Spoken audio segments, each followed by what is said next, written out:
আসসালামু আলাইকুম প্রিয় বন্ধুগণ, আপনারা নিশ্চয়ই জানেন যে সম্প্রতি ভারত পাকিস্তান সংঘর্ষে ভারতের রাফায়েল বিপর্যয় সমরাস্ত্রের দিকে আবারও রাশিয়ার প্রতি আগ্রহ বাড়ছে ভারতের।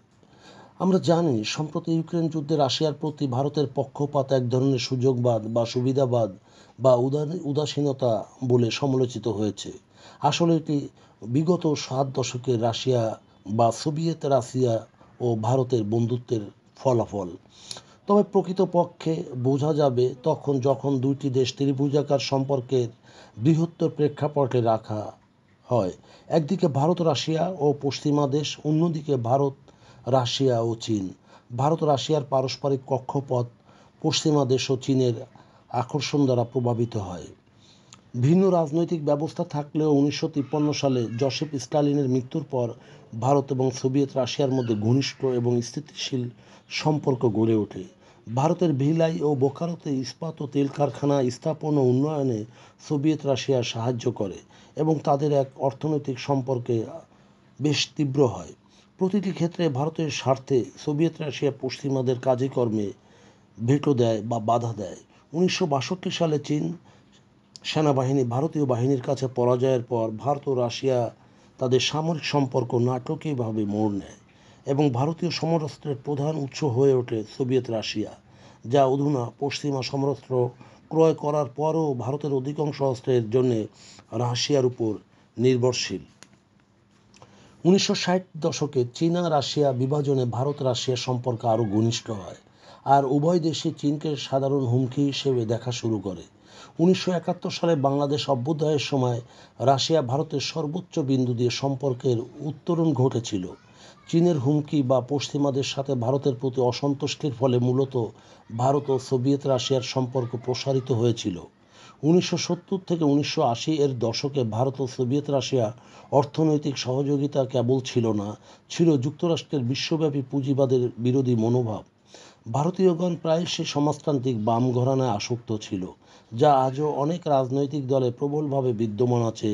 এই নীতি 90-এর দশকে প্যারিস্টাইকার পর সোভিয়েত রাশিয়া গর্বাচেভের নেতৃত্বে ভেঙে খণ্ড খণ্ড হয়, অনেক রাজ্য স্বাধীনতা ঘোষণা করে। তখন ভারত অনেকটা বিদিশা হয়ে যায় এবং পশ্চিমা বিশ্বে ঝুঁকে পড়ে। ভারত রাশিয়া সম্পর্কের খুব নিচু স্তরে পৌঁছায় সেই সময়টা, যা পুনর্গঠিত হতে প্রায় 1 দশক লেগে যায়। বিশেষ করে 2000 সালে ভারত রাশিয়া কৌশলগত পার্টনারশিপ চুক্তির প্রস্তাবে সম্পর্কের নবতর যাত্রা শুরু হয়। বহুমেরু বিশ্বের স্লোগানে ভারত সতর্কভাবে পশ্চিমা ও রাশিয়ার সাথে সম্পর্ক চালিয়ে যায়, যা এখনও বিদ্যমান। ভারত রাশিয়াকে ব্যালাস্ট হিসেবে ব্যবহার করতে শুরু করেছিল। 2010 শতকের ভারতের এবং রাশিয়ার বিশ্ব ব্যবস্থায় অভিন্ন মত পোষণ করা শুরু করে এবং যৌথ বিবৃতিতে মার্কিন বিশ্ব ব্যবস্থার সমালোচনা শুরু করেন। লক্ষণীয়ভাবে 2021 সালে রাশিয়ার জাতীয় নিরাপত্তা কৌশলে অংশীদার হিসেবে ভারত ও চীনের মধ্যে একটি সমতা তৈরি করতে চায় রাশিয়া।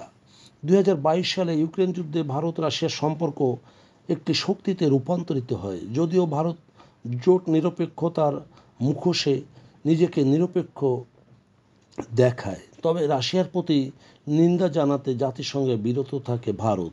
পশ্চিমা নিষেধাজ্ঞার সুযোগে রাশিয়ান সস্তা জ্বালানির 1 নম্বর ক্রেতা হয়ে ওঠে ভারত। এতে সম্পর্ক আরও গভীর থেকে গভীরতর হয়।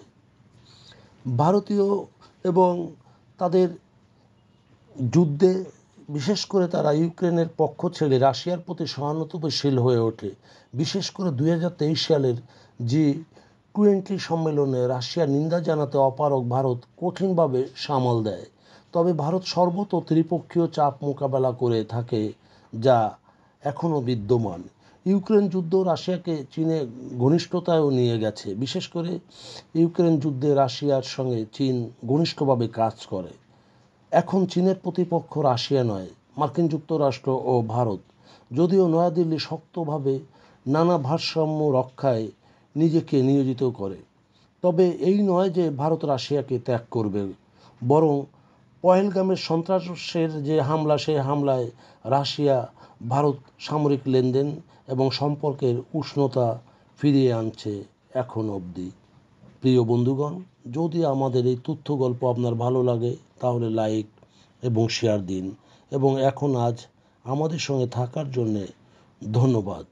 আমাদের ফলো দিন এবং সাবস্ক্রাইব করুন।